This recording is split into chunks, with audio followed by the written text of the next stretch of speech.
السلام علیکم۔ اب تک کی خبروں کے ساتھ میں ہوں وقار حیدر۔ سب سے پہلے اہم خبروں پر ایک نظر۔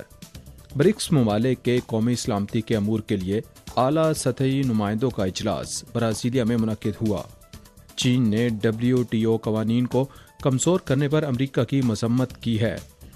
افراتفری کے 100 دن نے امریکہ کے لیے خطرے کی گھنٹی بجا دی۔ اور اب خبریں تفصیل کے ساتھ۔ مقامی وقت کے مطابق 30 اپریل کو کمیونسٹ پارٹی آف چائنا کی سینٹرل کمیٹی کے پولیٹیکل بیورو کے رکن اور چین کے وزیر خارجہ وانگ یی نے برازیلیا میں قومی سلامتی کے امور کے اعلیٰ سطحی نمائندوں کے 15ویں برکس اجلاس میں شرکت کی۔ برکس کے قومی سلامتی کے امور کے لیے اعلیٰ سطحی نمائندوں اور سربراہوں نے اجلاس میں شرکت کی اور بین الاقوامی سلامتی، ثالثی اور تنازعات کی روک تھام کے ساتھ ساتھ انسداد دہشت گردی اور سائبر سیکیورٹی کو برقرار رکھنے میں برکس ممالک کے کردار پر تفصیلی تبادلہ خیال کیا۔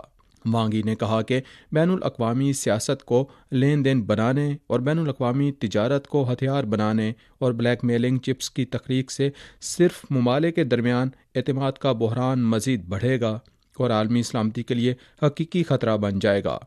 رعایتوں سے بچ نکلنے کا کوئی راستہ نہیں ہے اور اتحاد ہی واحد امید ہے۔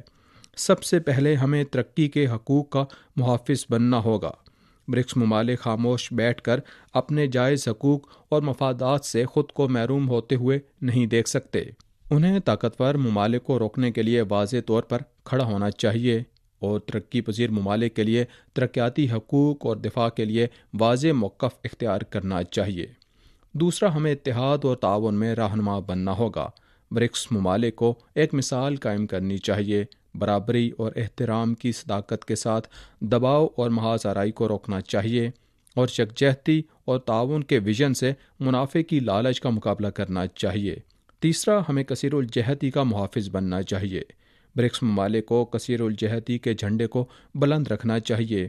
اقوام متحدہ کی مرکزی حیثیت پر مبنی بین الاقوامی نظام کو برقرار رکھنا چاہیے اور WTO کی مرکزی حیثیت میں کثیر الجہتی تجارتی نظام کو تحفظ دینا چاہیے اور بین الاقوامی نظام کی ترقی کو زیادہ منصفانہ اور معقول سمت میں فروغ دینا چاہیے۔ 29 اپریل کو ہونے والے WTO کمیٹی برائے سبسڈیز اینڈ کاؤنٹر ویلنگ اقدامات کے اجلاس میں چینی نمائندے نے امریکہ اور دیگر اراکین کی جانب سے چین کے خلاف لگائے گئے جھوٹے الزامات کی سختی سے تردید کی۔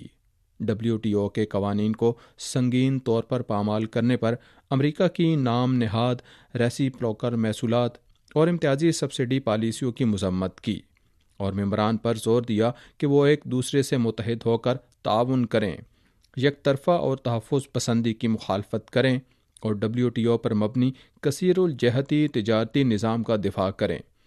چینی فریق نے کہا کہ امریکہ اور دیگر اراکین کی جانب سے حد سے زیادہ پیداواری قوت کی تشہیر کی اصل یہ ہے کہ وہ اپنی مسابقت اور مارکیٹ شیئر کے بارے میں فکر مند ہیں اور حد سے زیادہ پیداواری قوت سے چین کو بدنام کرنے اور دبانے کی کوشش کرتے ہیں اور اپنے یک طرفہ اور تحفظ پسندانہ اقدامات کے لیے ایک فضول بہانہ تلاش کرتے ہیں۔ چینی فریق نے نشاندہی کی کہ امریکہ کے نام نہاد ریسیپروکل محصولات عالمی تجارت میں خلل ڈالتے ہیں اور ترقی پذیر ممالک کے مفادات کو نقصان پہنچاتے ہیں، جبکہ چین عالمی تجارتی ترقی کا اسٹیبلائزر اور ہمیشہ ترقی پذیر ممالک کے ساتھ مضبوطی سے کھڑا رہا ہے۔ امریکہ کی جانب سے پیداواری قوت کے معاملے پر چین پر بار بار الزام تراشی اور بدنامی کی بنیادی وجہ یہ ہے کہ امریکہ نے ہمیشہ زیرو سم گیم اور امریکہ فرسٹ پر عمل کیا ہے، صرف اپنے مفادات کی پرواہ کی ہے اور یہ نہیں مانتا کہ وہ اقتصادی اور تجارتی تعاون کے ذریعے جیت کے نتائج حاصل کر سکتا ہے۔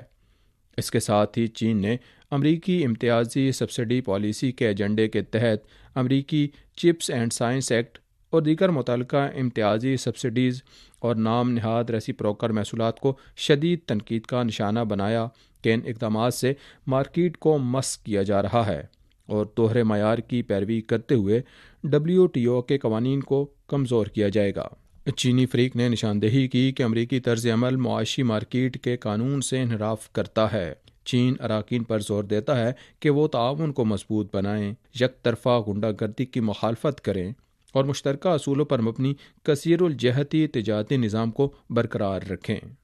29 اپریل کو امریکی انتظامیہ نے اپنے اقتدار کا 100واں دن منایا اور پھولوں اور تالیوں کے بجائے ایک تازہ سروے میں 55% جواب دہندگان نے موجودہ انتظامیہ کی کارکردگی کے بارے میں منفی رویہ اپنایا، جو گزشتہ 80 سالوں میں اسی مدت کا بدترین ریکارڈ ہے۔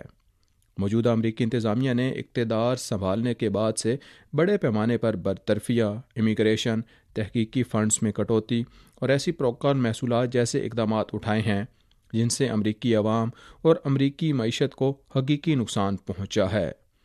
امریکی حکومت کا یہ یقین ہے کہ زیادہ محصولات سے مینوفیکچرنگ کی بحالی اور مزید ملازمتوں کے مواقع پیدا کرنے میں مدد ملے گی، لیکن اصل میں ان اقدامات سے ان کی اپنی مشکلات میں مزید اضافہ ہوا ہے اور ساتھ ہی عالمی نظام کو بھی بہت نقصان پہنچا ہے۔ گزشتہ 100 دنوں میں دنیا بھر کے بہت سے ممالک نے امریکی ٹیرف غنڈہ گردی کی سختی سے مزاحمت کی ہے۔ چین نے جوابی اقدامات شروع کرنے میں قائدانہ کردار ادا کیا ہے، جو نہ صرف اپنے جائز مفادات کا مؤثر طریقے سے تحفظ کرتے ہیں بلکہ بین الاقوامی اقتصادی اور تجارتی نظام اور بین الاقوامی عدل و انصاف کا بھی تحفظ کرتے ہیں۔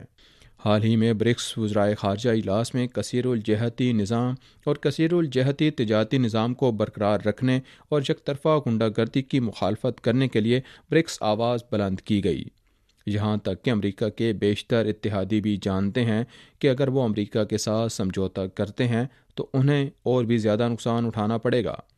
تنگ مالیات، بڑھتی ہوئی افراط زر، معاشی سست روی اور عوامی احتجاج 100 دن سے برسر اقتدار امریکی حکومت کے لیے خطرے کی گھنٹی بجا دی ہے کہ اگر وہ دنیا کے ساتھ تجارتی جنگ لڑنے پر اصرار کرتی ہے تو اس سے امریکی معیشت کو نقصان پہنچے گا اور عوام کو بھی مزید مشکلات کا سامنا کرنا پڑے گا اور لامحالہ اس کی حکمرانی کی بنیاد کمزور ہو جائے گی۔ یہ نقطہ نظر لوگوں کو یہ پیغام دیتا ہے کہ جنگل کا قانون غیر مقبول ہے، بالادستی نہیں کی جا سکتی، معاشی گلوبلائزیشن کا رجحان یقینی ہے اور کھلے پن، تعاون، باہمی فائدے اور جیت جیت کے نتائج دنیا میں صحیح راستہ ہیں۔ امریکی ماہرین اقتصادیات کا کہنا ہے کہ نئی امریکی انتظامیہ نے اقتدار سنبھالنے کے بعد سے تجارتی شراکت داروں پر محصولات عائد کرنے کی بار بار دھمکیاں دی ہیں، جس کی وجہ سے مارکیٹ میں تشویش پیدا ہوئی ہے اور پہلی سہمائی میں معیشت سکڑ گئی ہے۔ امریکی حکومت کی جانب سے اپنائے گئے محصولاتی اقدامات امریکی معیشت میں کساد کا باعث بن سکتے ہیں۔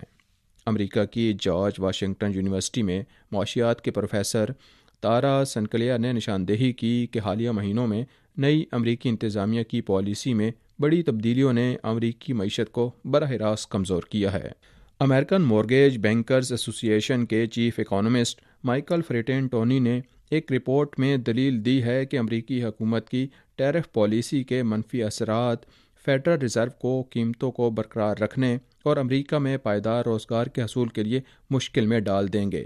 Pietersen Institute for International Economics کے سینئر فیلو اور امریکی محکمہ خزانہ کے سابق عہدیدار گیری ایف باور نے کہا کہ امریکی ٹیرف پالیسی کارپوریٹ پالیسی سازوں کے لیے بڑی غیر یقینی صورتحال پیدا کر رہی ہے، جو نہ صرف اپنی سپلائی چین اور کلائنٹس کے بارے میں فکر مند ہیں بلکہ دیگر شعبوں میں اثرات کے بارے میں بھی فکر مند ہیں۔ 30 اپریل کو سابق امریکی وزیر خزانہ لارنس سمرز نے CNN کے ساتھ ایک انٹرویو میں کہا کہ پہلی سہمائی میں امریکی اقتصادی اعداد و شمار کی خراب کارکردگی اقتدار سنبھالنے کے بعد نئی امریکی انتظامیہ کے بیانات سے الگ نہیں ہے۔ خاص طور پر محصولات کے معاملے پر سمرز کا کہنا تھا کہ اگر امریکی حکومت نے اپنی معاشی پالیسی کو جلد از جلد ایڈجسٹ نہ کیا تو امریکہ میں معاشی صورتحال مزید خراب ہوگی۔ یوکرین کے مقامی وقت کے مطابق 1 مئی کو یوکرین کی پہلی نائب وزیر اعظم اور وزیر اقتصادیات سووری ژینکو نے سوشل میڈیا پر انکشاف کیا کہ یوکرین کے صدر ولادیمیر زیلنسکی اور امریکی صدر ڈونلڈ ٹرمپ کے درمیان طے پانے والے معاہدے کے مطابق انہوں نے امریکی وزیر خزانہ اسکاٹ بینسنٹ نے مشترکہ طور پر امریکہ یوکرین ریکنسٹرکشن انویسٹمنٹ فنڈ کے قیام کے معاہدے پر دستخط کیے، جسے پہلے معدنی معاہدہ کے نام سے جانا جاتا تھا۔ یہ تھیں اب تک کی اہم خبریں۔ وقار حیدر کو دیجیے اجازت۔